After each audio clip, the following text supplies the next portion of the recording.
Thanks, Maury. Always fun following you. Hey, my name is Rick Wood. I'm the Director of the Trust for Public Land. And I'm going to spend just a few minutes talking about how I think that conservation does transform our communities. The Trust for Public Land is a national conservation organization.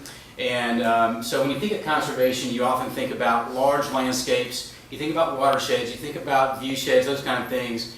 And tonight, I want to spend just a few minutes talking about the close-to-home parks. Really, the conservation that's in our community, the playgrounds, the greenways and trails. We've been in Chattanooga for about 15 years really working on these greenways and trails. And it really manifests itself here in Chattanooga as greenways and trails and parks and what we call close-to-home nature.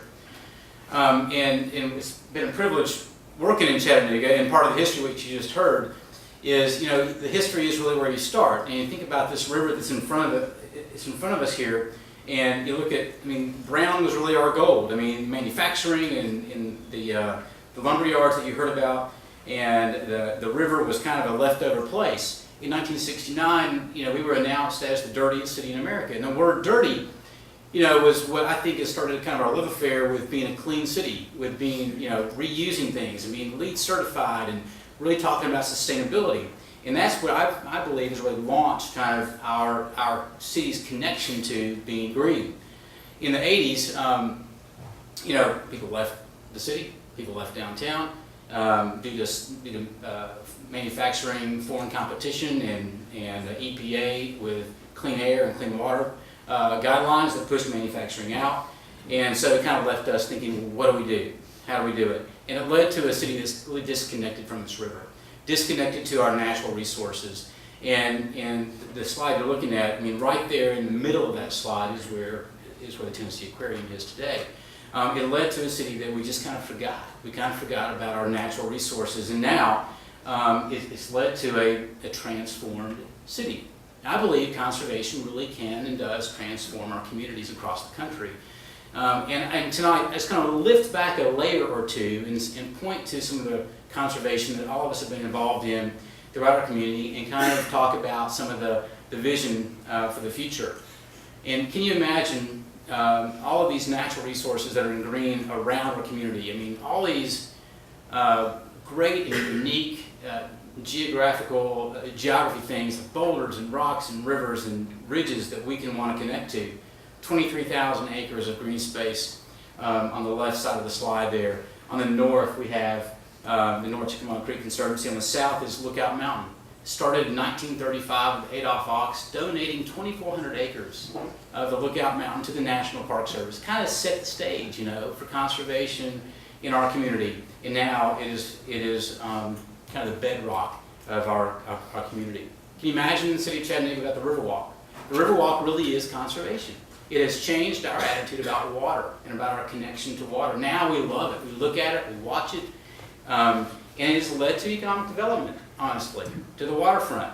Alstom has committed a $350 million connection on the river. They want the Riverwalk.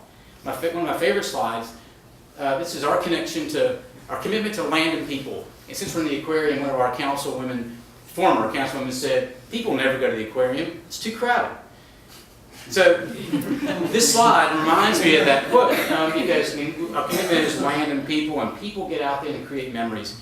This may be something that maybe a lot of you have not been there yet, but the South Chickamauga Creek Greenway that has just been built, it embraces a part of the creek and part of the community that a lot of you haven't been in. And there's a new connection and a new trail that's just been opened up and built in East Chattanooga. And the commitment is trying to connect Camp Jordan and Eastridge all the way to the Riverwalk along this creek.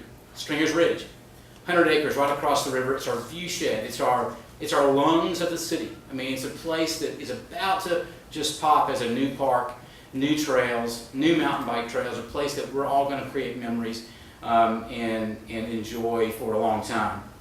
All of this has led to a lot of lists, that we can all brag about.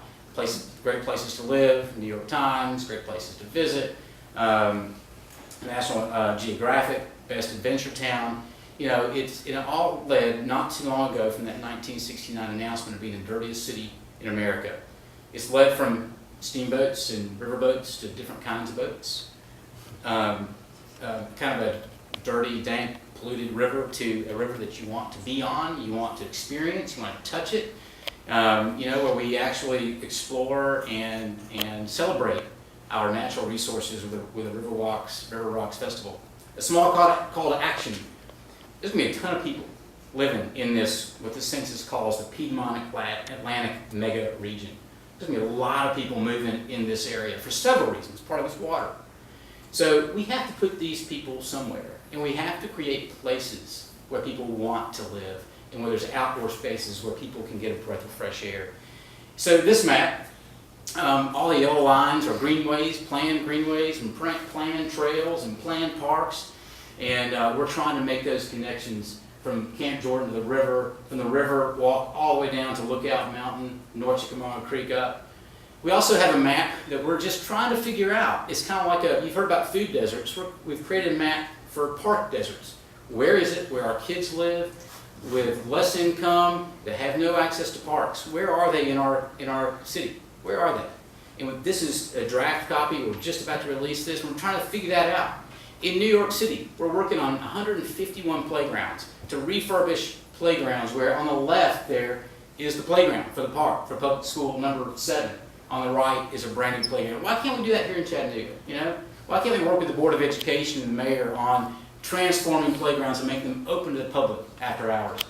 So we're fast approaching new ways to create parks, new ways to create trails and greenways, and I'd love to have you guys involved. I believe that cities and communities aren't created by accident. I mean, they take people and they take vision and planning, and we thank you for this time.